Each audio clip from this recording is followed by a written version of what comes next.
వదిలేయచ్చు కదా, వాలంటీర్లే జగన్మోహన్ రెడ్డిని ముంచేస్తారని వదిలేయచ్చు కదా. వాలంటీర్ వ్యవస్థ ద్వారా నరకం అనుభవించినటువంటి, మీరు చెప్పిన మాటల ద్వారా నరకం అనుభవించినటువంటి ప్రజలే మమ్మల్ని కైమా కొడతారు కదా. మీకెందుకు బాధ? మళ్ళీ వాలంటీర్ వ్యవస్థను ఎందుకు ఆపాలని చూస్తున్నారు? ఈ 2 మాసాలు, 60 మాసాల్లో 58 మాసాలు అద్భుతంగా పనితీరు కనబరిచిందనే కదా మీ కంగారు. అంటే నిన్నటిదాకా మీరు చెప్పినటువంటి ప్రతి మాట విషపు మాటలు అనేది మీ నోటితో మీరే చెప్తున్నారు. ఇదే చెప్తా, పైన దేవుడున్నాడు, దేవుడున్నాడు కాబట్టే జగన్మోహన్ రెడ్డి గారు దేవుణ్ణి నమ్ముకున్నాడంటే మీరు హేళన చేశారు. దేవుడున్నాడు, ప్రజలున్నారు నాకంటే, దేవుడున్నాడు జగన్మోహన్ రెడ్డి గారు నాకు అని చెప్పేదంటే ఇదే తార్కాణం. మీ నోటితోనే ఏదైతే మీరు విషపు మాటలు మాట్లాడారో వాలంటీర్ల వ్యవస్థ గురించి, వాలంటీర్ల గురించి మీ నోటితోనే ఇవాళ అద్భుతంగా వాళ్ళు పనిచేశారు. వాళ్ళు గనక ప్రజలకు దగ్గరగా ఉంటే గనక వాళ్ళని ఈ 2 మాసాలు 59వ నెల 60వ నెల కట్టడి చేయకపోతే మేము సంకనాకి పోతామని చెప్పని మీ నోటితో మీరు చెప్పటం ఇదే కదా దేవుడు చెప్పినటువంటి ఆనతి. నిజాయితీగా నిజం చెప్పించాడు కదా దేవుడి మీద. ఎంతకన్నా ఏం రుజువు కావాలి? జగన్మోహన్ రెడ్డి గారి యొక్క వాలంటీర్ వ్యవస్థ అద్భుతమైన వ్యవస్థ అని మీ నోటితో మీరే చెప్పారు కదా.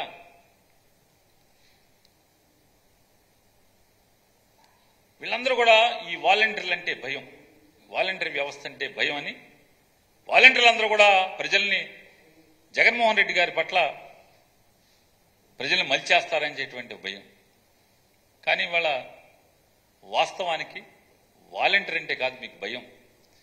జగన్మోహన్ రెడ్డి గారు అందించినటువంటి 5 సంవత్సరాల పరిపాలన అంటే మీకు భయం. జగన్మోహన్ రెడ్డి గారు అందించినటువంటి 5 లక్షల 58 నెలల పరిపాలన నేరుగా భారతదేశంలోని ఏ రాష్ట్రంలో లేని విధంగా ఆంధ్రప్రదేశ్ చరిత్రలో మొట్టమొదటిసారిగా 2,70,000 కోట్ల రూపాయల డబ్బుని నేరుగా నయా పైసా లంచం అనేది తెలియకుండా ప్రజల అకౌంట్లోకి, అంటే ఈ రాష్ట్రంలో ఉన్నటువంటి 70 నుంచి 80% మంది ప్రజలకి నేరుగా ప్రభుత్వం నుంచి డబ్బులు చేర్చడం అనేది, అది భయం మీకు.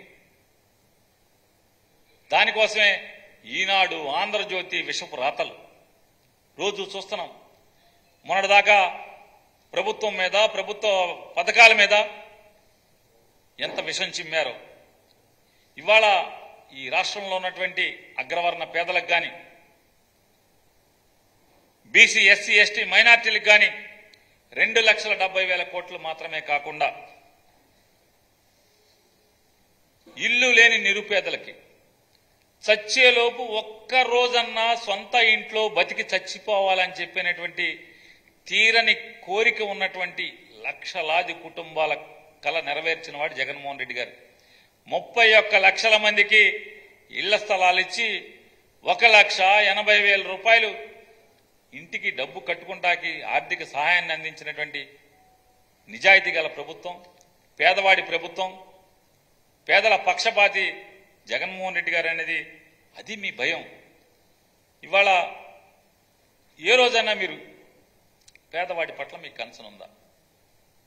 ఏ ఒక్క రోజైనా మీరు అధికారంలో ఉన్నప్పుడు కానీ, లేదా మీ అధికారం ఊడినప్పుడు కానీ ఓటేయండి 3 సెంట్ల స్థలం ఇస్తామని చెప్పిన మాట చెప్పారు, హామీ ఇచ్చావు, సంతకం పెట్టి పవన్ కళ్యాణ్ ఫోటో వేసావు, మోడీ ఫోటో వేసావు, నీ ఫోటో వేసుకున్నావు, ఎన్టీ రామారావు నువ్వు చంపేసి, అంటే మానసికంగా చంపేసినటువంటి, నువ్వు పదవలాక్కున్నటువంటి, వెన్నుపోటు పొడిచినటువంటి ఎన్టీ రామారావు బొమ్మ కూడా వేసావు.